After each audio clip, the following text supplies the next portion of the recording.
اور ہر محبت کرنے والے کی یہ طلب ہوتی ہے کہ میں اپنے محبوب کو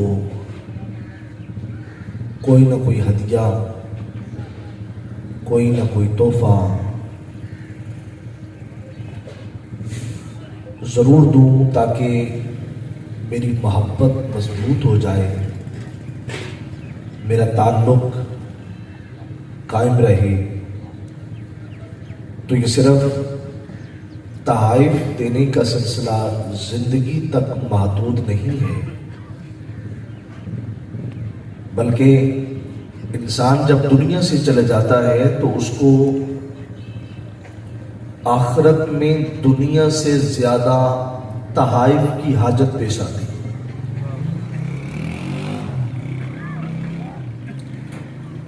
دنیا کے اندر ہم دیکھتے ہیں اگر کسی کے ہاں بیٹے بیٹی کی شادی ہے یا کسی ہمارے دوست کے ہاں خوشی غمی ہے تو ہم چپکے سے اس کی خوشی اور اس کی غمی کا حصہ بنتے ہیں،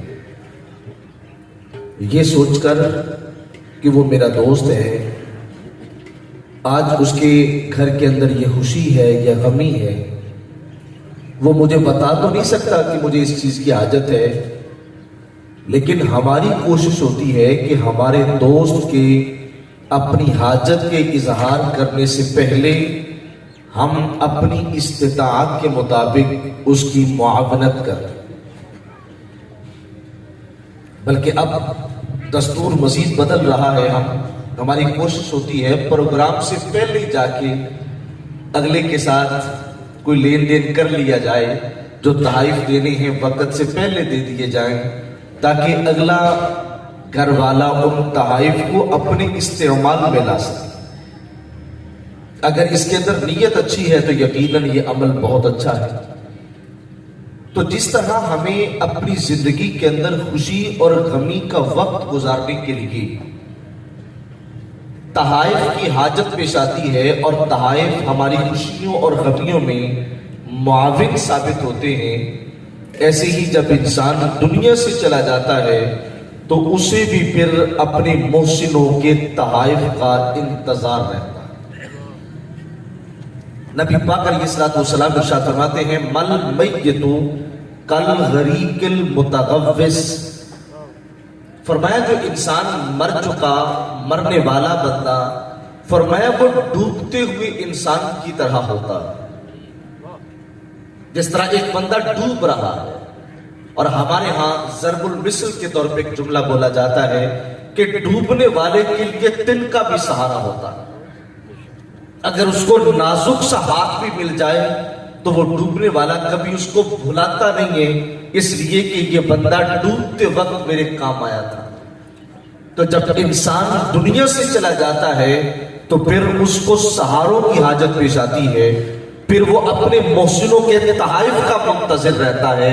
تو نبی پاک علیہ الصلوۃ والسلام نے ہمیں یہی تلقین، یہی تبلیغ ارشاد فرمائی ہے کہ صرف زندگی کے اندر اپنے تعلق کو بحال رکھنے کے لیے تحائف کا سلسلہ نہ جاری رکھا جائے، بلکہ جب ہمارا محسن، ہمارا عزیز، ہمارا دوست دنیا سے چلا جائے تو اس کے لیے سب سے بڑا تحفہ یہ ہے کہ ہر دعا کے اندر اپنے محسنوں کو بھی یاد رکھا جائے۔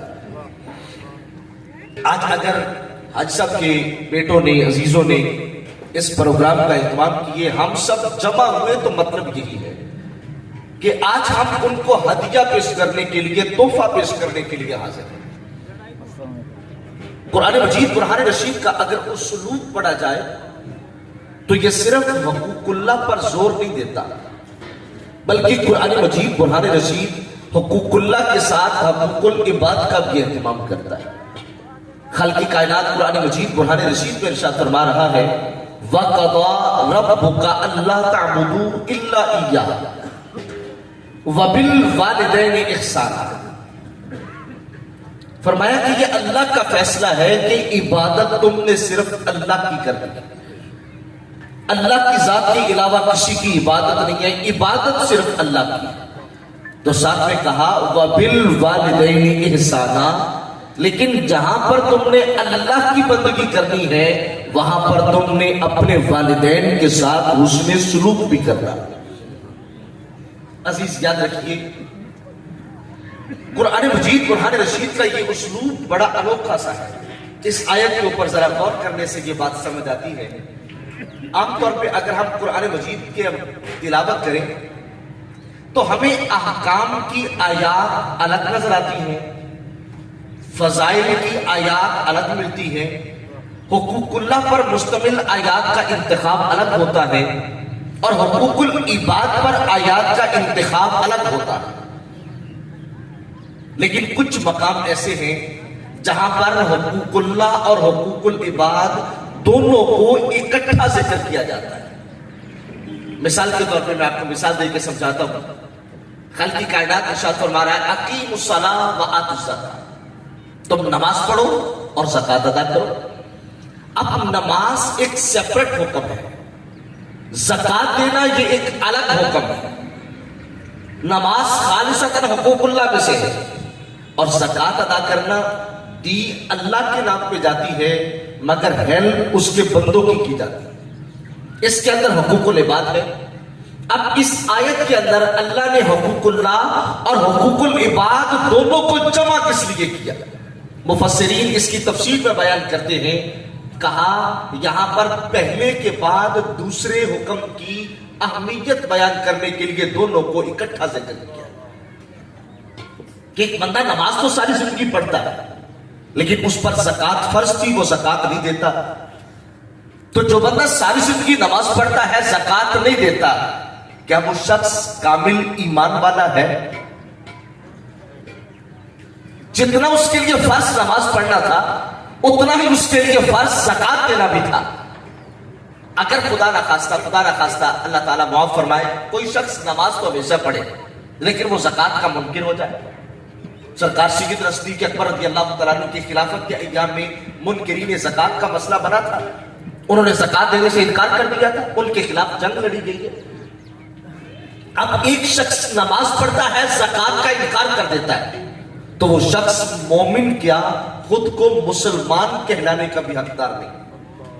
اب نماز کے ساتھ زکات کا تذکرہ یہ اس بات کی دلیل ہے کہ جہاں پر تم نے نماز پڑھنی ہے وہاں پر زکات کا اہتمام بھی کرنا ہے۔ تو اس آیت کی طرف پلٹیے، فرمایا وَقَضَىٰ رَبُّكَ أَلَّا تَعْبُدُوا إِلَّا إِيَّاهُ وَبِالْوَالِدَيْنِ إِحْسَانًا۔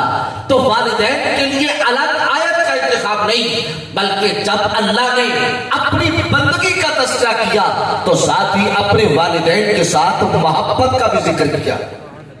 مطلب وہی اصول، وہی ضابطہ کہ ایک شخص اللہ کی بندگی تو کرتا ہے، حقوق اللہ کا خیال اور لحاظ تو کرتا ہے مگر وہ اپنے والدین کا احترام نہیں کرتا، اپنے والدین کے ساتھ اس نے سلوک نہیں کرتا، وہ والدین کے ساتھ خوش اسلوبی سے پیش نہیں آتا۔ تو اس کا مطلب یہ ہے رب بتانا چاہتا ہے کہ مجھے تیری بندگی کی حاجت نہیں ہے، مجھے تیری عبادت کی ضرورت نہیں ہے۔ ہاں اگر میری نظر میں اپنی عبادت کو معتبر کرنا چاہتا ہے، اگر میرے پاس تو اپنی عبادت کو عزت دلوانا چاہتا ہے تو پھر کیا کر، جس طرح خشوع کے ساتھ تو میری عبادت کرتا ہے اسی طرح محبت کے ساتھ تو زندگی میں اپنے والدین کی خدمت بھی کر۔ نبی پاک علیہ الصلوۃ